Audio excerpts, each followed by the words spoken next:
والصلاۃ والسلام علی رسول الکریم اما بعد۔ رئیس بھائی، بنیادی طور پر شرک جو ہے وہ توحید کی ضد ہے، یا توحید کی ضد شرک ہے۔ تو جتنا کچھ توحید کے ضمن میں بیان ہوا اسی کا جو ضد ہے وہ شرک کے ضمن میں آتا ہے۔ شرک کا لفظی معنی تو ہے وہ برابر ٹھہرانا، کسی کو ساجھیداری بنا لینا، کسی کو کسی کام میں شریک کر لینا، اور اصطلاحاً اللہ سبحانہ و تعالیٰ کی ذات و صفات میں کسی کو شریک ٹھہرانا، یہ شرک کہلاتا ہے۔ جس طرح قبلہ مفتی صاحب نے ذات کا بھی بیان فرمایا، صفات کا بھی بیان فرمایا، صرف اسی کو اگر ہم کنیکٹ کر لیں تو اللہ سبحانہ و تعالیٰ کی ذات، جس طرح اللہ سبحانہ و تعالیٰ واجب الوجود ہے، کسی اور مخلوق کو اللہ کی طرح واجب الوجود ماننا شرک فی ذات ہو جائے گا۔ اسی طرح اللہ سبحانہ و تعالیٰ کی جس طرح عبادت کی جاتی ہے، اللہ سبحانہ و تعالیٰ کی بجائے کسی مخلوق کی اسی طرح عبادت کرنا، یہ شرک فی العبادہ ہو جائے گا۔ اللہ سبحانہ و تعالیٰ کے لیے کسی اولاد کا تصور یا عقیدہ رکھنا، یہ بھی شرک فی ذات کے اندر شمار ہوتا ہے۔ اور شرف اس صفات میں اللہ سبحانہ و تعالیٰ کی جو صفات ہیں، یعنی اللہ سبحانہ و تعالیٰ سمیع ہے، بصیر ہے، حی ہے، پیدا کرتا ہے، کلام فرماتا ہے۔ اللہ سبحانہ و تعالیٰ کی صفات یہ قرآن مجید فرقان حمید سے ثابت ہیں۔ تو اللہ سبحانہ و تعالیٰ کی جو صفات ہیں، جسے مسلم نے ارشاد فرمایا کہ چار اس کے اندر صفات ہوتی ہیں کہ وہ اللہ سبحانہ و تعالیٰ کی ذاتی ہیں، لامحدود ہیں، وہ قدیم ہیں، کبھی وہ ختم ہونے والی نہیں ہے۔ ایسی ہی صفات اگر کسی مخلوق میں مان لی جائے تو وہ شرک فی صفات ہے۔ لیکن اللہ سبحانہ و تعالیٰ نے جو اپنی مخلوق کو صفات عطا فرمائیں، جسے قرآن میں ارشاد فرمایا کہ فَجَعَلْنَاهُ سَمِيعًا بَصِيرًا، اللہ نے انسان کو بھی دیکھنے والا اور سننے والا بنایا ہے، اور اللہ سبحانہ و تعالیٰ خود سمیع اور بصیر بھی ہے۔ تو اللہ کی مخلوق میں جو صفات ہم مانتے ہیں سمیع اور بصیر ہونے کی، یہ اللہ کی عطا سے مانتے ہیں کہ اس انسان کو سمیع و بصیر بنایا اللہ نے۔ پھر انسان سننے اور دیکھنے کے لیے محتاج ہے آلے کا، آنکھ ہے تو دیکھ سکتا ہے، کان ہے تو سن سکتا ہے، پھر دیکھنے سننے کی صلاحیت بھی محدود ہے۔ تو اگر مخلوقات میں کوئی ایسی صفات نظر آ رہی ہیں کہ بظاہر اللہ سبحانہ و تعالیٰ کی صفات بھی ہیں اور مخلوق کے اندر بھی صفت نظر آ رہی ہے، تو یہ کسی بھی طرح شرک کی صفات اس لیے نہیں ہے کہ اللہ سبحانہ و تعالیٰ کی صفات جس طرح قدیم ہے، مخلوق کی صفات اس طرح قدیم نہیں ہے، بلکہ یہ حادث ہیں، اللہ نے عطا کی ہے، اور ان پہ فنا بھی ہے۔ جیسے آنکھیں خراب ہو جاتی ہیں، کسی کی سماعت خراب ہو جاتی ہے، اسی طرح انسان پیدا ہوتا ہے تو انسان مر بھی جاتا ہے۔ تو یہ شرک فی ذات اور شرک فی صفات۔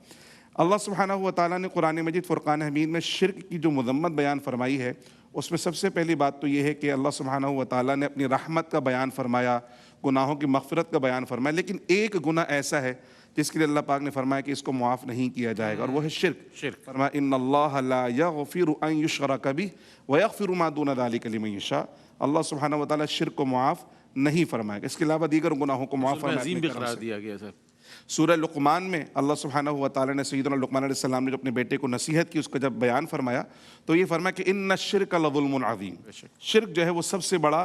ظلم ہے، یعنی اللہ سبحانہ و تعالیٰ کے سوا کوئی معبود ہونے کے لائق ہے ہی نہیں، اللہ کے علاوہ اگر کسی کو معبود بنا تو یہ سب سے بڑا ظلم ہے۔ پھر قرآن مجید میں اللہ پاک نے بھی ارشاد فرمایا کہ انہ من یشرک باللہ فقد حرم اللہ علیہ الجنہ ومأواہ النار، کہ جو اللہ سبحانہ و تعالیٰ کے ساتھ شرک کرے گا نا، اس کے لیے جنت حرام ہے اور اس کا ٹھکانہ جہنم ہے۔ شرک جو ہے وہ اعمال کو برباد کر دیتا ہے۔ فرمایا کہ لئن اشرکت لیحبطن عملک،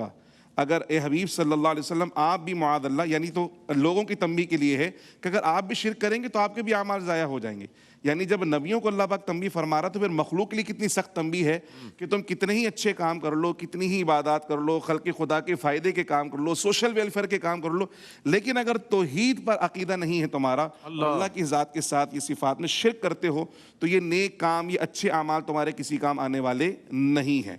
حضور جان دو عالم صلی اللہ علیہ وسلم نے اپنی احادیث مبارکہ میں شرک کی مذمت کو بیان فرمایا۔ حضرت جابر کی روایت ہے کہ ایک شخص حضور کے پاس آیا، کہ یا رسول اللہ مل موجبتان، یا رسول اللہ وہ دو چیزیں کیا ہیں جو واجب کرنے والی ہیں؟ پیارے آقا صلی اللہ علیہ وسلم نے فرمایا کہ جو شرک نہ کرے اور اس حالت میں انتقال کر جائے اس کے لیے جنت واجب ہے، جس کا انتقال معاذ اللہ شرک کی حالت میں ہو، شرک کرتے مرے، اس پر جہنم واجب ہے۔ پیارے آقا صلی اللہ علیہ وسلم نے ارشاد فرمایا کہ تم جانتے ہو کہ اللہ کا بندوں پر کیا حق ہے اور بندوں کا اللہ پر کیا حق ہے؟ کہا یا رسول اللہ آپ ارشاد فرمائیے۔ سرکار نے فرمایا بندوں پر یہ حق ہے کہ وہ اللہ سبحانہ و تعالیٰ کی عبادت کریں، وَلَا تُشْرِكُوا بِهِ شَيْئًا، اس کے ساتھ کسی کو شریک نہ کریں، اور اللہ سبحانہ و تعالیٰ کا کرم ہے اس کے بندوں پر کہ جو شرک نہیں کریں گے اللہ سبحانہ و تعالیٰ ان کے گناہوں کو معاف فرما کر داخل جنت فرمائے گا۔ پھر حضور نے یہ بھی ارشاد فرمایا کہ تمہیں پتہ ہے کہ اللہ کی بارگاہ میں سب سے بڑا گناہ کیا ہے؟ سب سے بڑا گناہ یا رسول اللہ ارشاد فرمائیے کا سب سے بڑا گناہ یہ ہے کہ اللہ کے ساتھ کسی کو شریک ٹھہرایا جائے. تو قرآن و سنت کے اندر شرک کی مذمت بیان کی گئی, شرک سے بچنے کی تاکید کی گئی, اور جیسے ہم بارہا سنے کہ انبیاء کی جو بنیادی دعوت ہے وہ یہی ہے کہ شرک سے بچا کر توحید کی طرف لے کر آیا جائے.